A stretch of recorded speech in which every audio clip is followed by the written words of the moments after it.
Hello guys, so for today's short video, we decided to eat nga in a Japanese restaurant in Dubai, and it's in Mogia, and it's located in Hampton Hotel, and meron silang offer na 159 dirhams na unlimited hot pot or barbecue, and kapag pumasok ka nga sa restaurant, magiging Japanese ka kaagad, o diba? O see? Pag pumasok ka sa restaurant nila, talagang mag-iiba ang damit mo, magiging mantel ng lamesita. Chares! So ayan, it's very Japanese talaga, para ka nagpunta sa Japan. And pagpasok mo, makikita mo talaga yung mga Japanese katulad nila. Chares!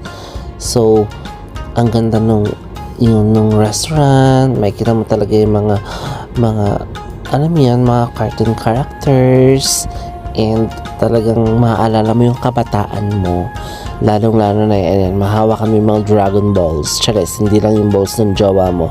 Charis, si Lupin, nandyan din siya, and of course One Piece, and the Yu-Gi-Oh!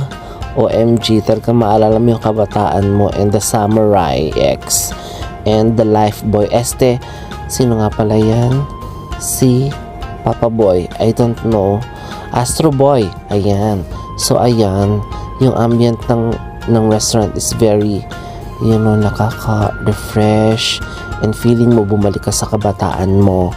And of course, yung food nila, grabe. So pagpasok mo dun sa gilid, sa pinakang loob, meron kasing outdoor dine-in. So ayan siya. Pagpasok mo dyan sa outdoor dine-in nila, talagang very Japan na Japan, sagot sa kahirapan. So ayan, ang dami-daming parol, and we are ready to eat.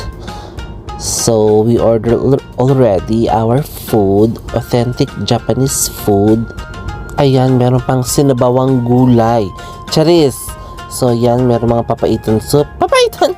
Ayan, wagyu and everything, the beef, and talaga magbabarbecue ka ng sarili. Para siyang very samgyup, pero Japanese style. So ayan, mainit na yung kawali. So ayan, talagang yum. And also, don't forget the sushi. Yum. Oishi. Dito lang yan sa Mogia. Arigatou gozaimasu. Sayonara.